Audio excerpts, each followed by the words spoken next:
பஸ்ஸில வந்து ஒருத்தர் டிராவல் பண்ணிக்கிட்டு இருக்கிறாரு. அப்ப கண்டக்டர் வந்து டிக்கெட் கேட்கும்போது இவர் ரூ. 5 குடுக்குறாரு. டிக்கெட் அப்படிங்கிறாரு. ரூ. 3 டிக்கெட்டு. ஆனா அவர் வந்து ரூ. 2 சேஞ்ச் குடுக்காம ரூ. 97 குடுக்குறாரு. ரூ. 3 குடுத்ததுக்கு ரூ. 3க்கு ரூ. 2 சேஞ்ச் குடுக்க வேண்டியது ரூ. 5ங்கிறத அவர் ரூ. 100ன்னு நெனச்சுட்டு ரூ. 97 சேஞ்ச் குடுத்துட்டு போயிடுறாரு. இவருக்கு ஒரு பெரிய ஷாக்கு. இவருக்கே டவுட் ஆயிருச்சு. நம்ம ரூ. 5 தானே குடுத்தோம் அப்படின்னு. ஆனா ஆப்வியஸா இவர் 5 தானே குடுத்தாருன்னு இவருக்கு தெரியும். அப்ப பார்க்குறாரு ரூ. 97 இருக்கு. இப்ப அவருக்கு டவுட் குடுக்கணுமா வேண்டாமான்னு.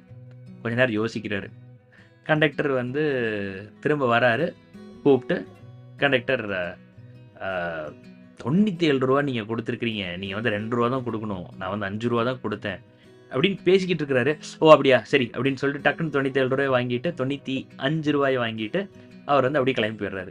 இவருக்கு வந்து ரொம்ப ஷாக். உடனே ஏன்னா நான் வந்து